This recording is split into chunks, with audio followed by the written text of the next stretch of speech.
Good afternoon, everybody. Pigskin Pete here. Happy spring Saturday to everybody.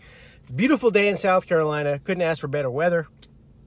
Before I get into the spring game, I do just want to mention I was on Spencer's show from Rover Sports. If you're not a subscriber of Spencer from Rover Sports, go check out his channel. I did a interview with him yesterday about Dez Bryant, and also a long, in-depth interview about the Gamecocks, my favorite subject, and Will Muschamp as a head coach.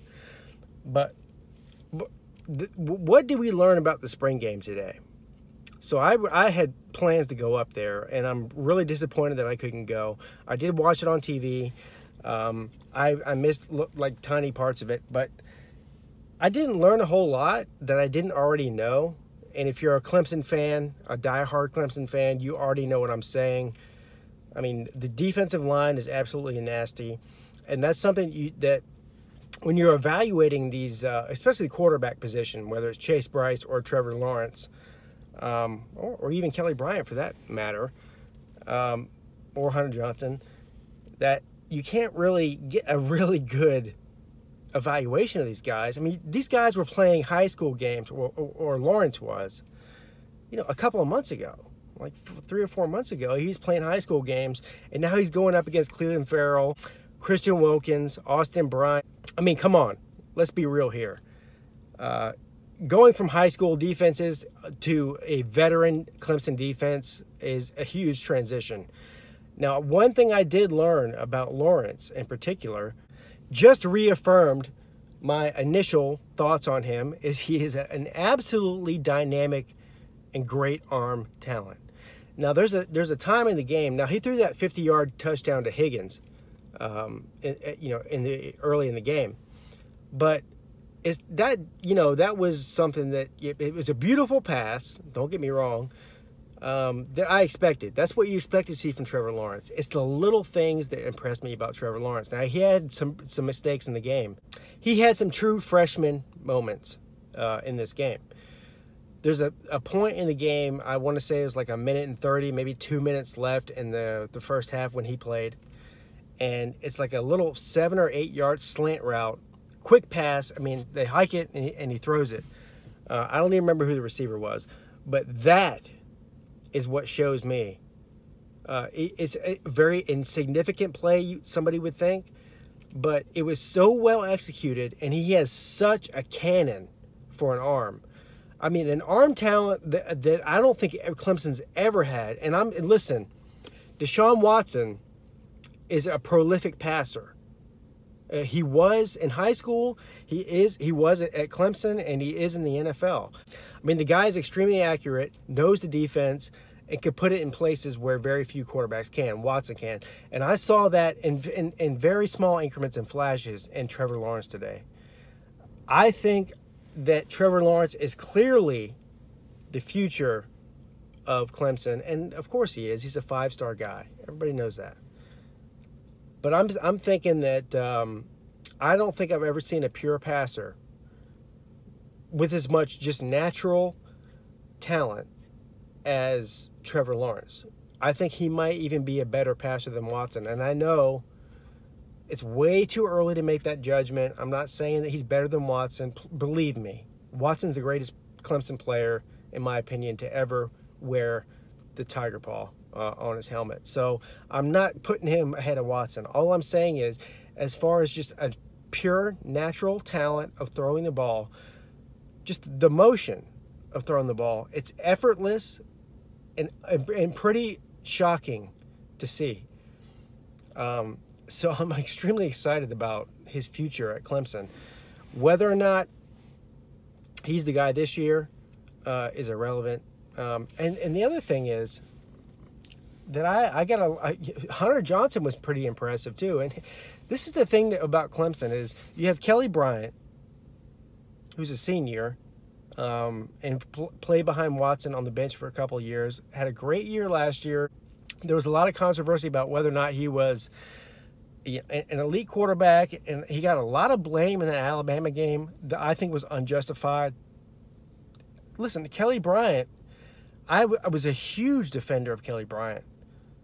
throughout the season last year. He played great. He really did.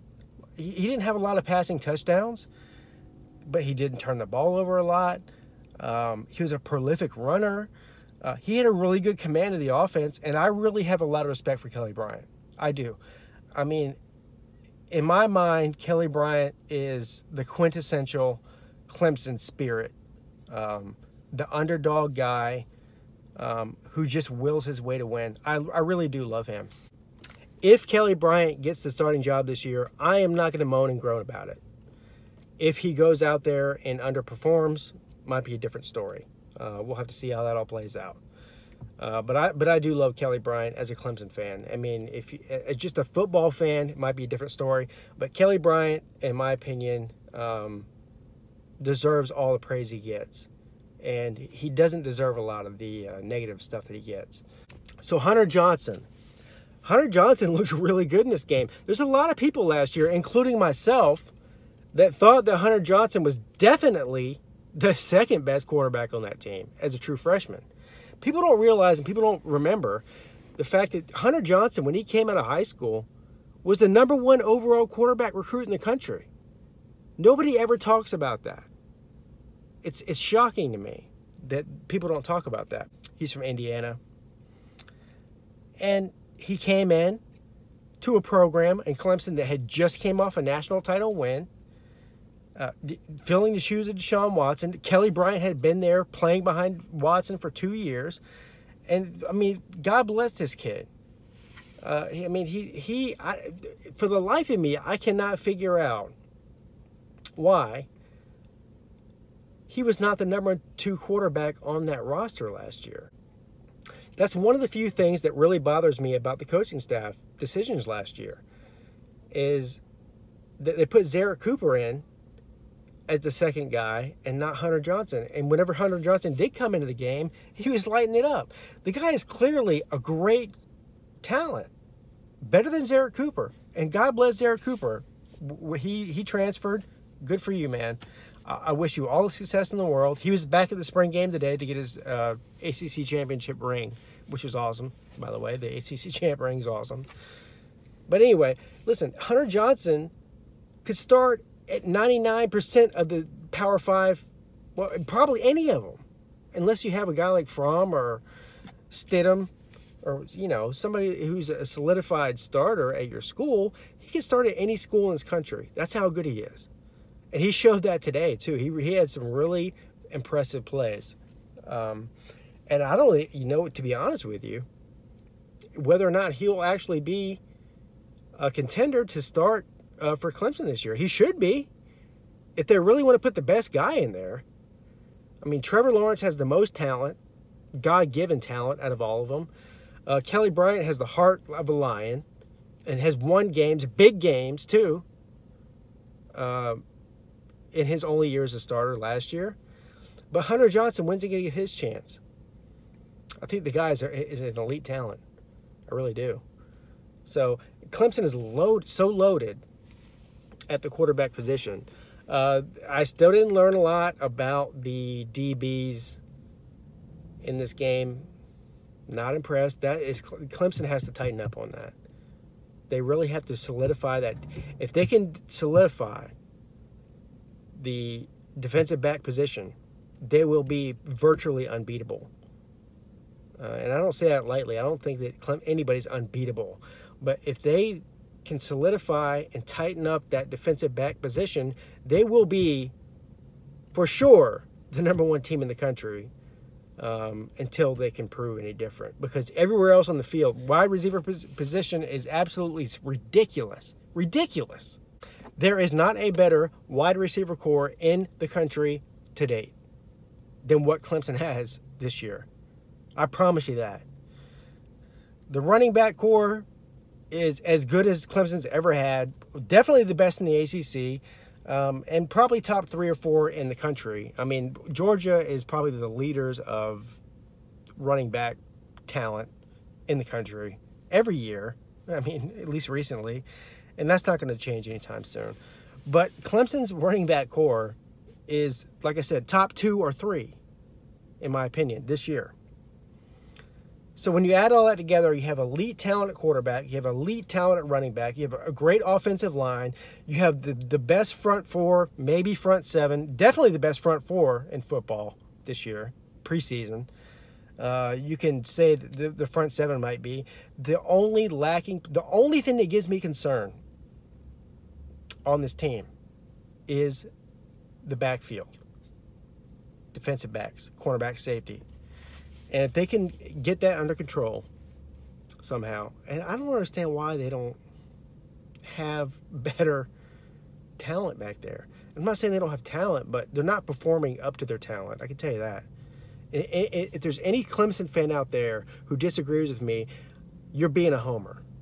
Because everybody that's a real Clemson fan that really knows Clemson football knows that their biggest weakness over the past 3 or 4 years has been the backfield. It's just that simple. If they had a better backfield, they would be the #1 team in the country year in, year out. I'm sorry. They just would. Anyway, it was great to see the guys out there. It was great to see the fans out there supporting their team. But it is a spring game. It is what it is. It's a glorified scrimmage. Not a whole lot that can be said about it. And now it's depressing because you got to wait another several months before the season actually starts. I mean, it's still spring. It's depressing in a way. The spring game's exciting to get kicked off, and then it's depressing because you have to wait another 4 or 5 months to see real football. I'm really excited for the future of the team. I think that they're going to be a college football contender. I think they will be a contender for the national championship this year. I just do. And once you get to the national championship game, whoever gets there can conceivably win it. And the quarterback position and the defensive back position are going to make that determination as far as how far Clemson makes it this year. Anyway, go Clemson, go Tigers, all in. Pigskin Pete, checking out.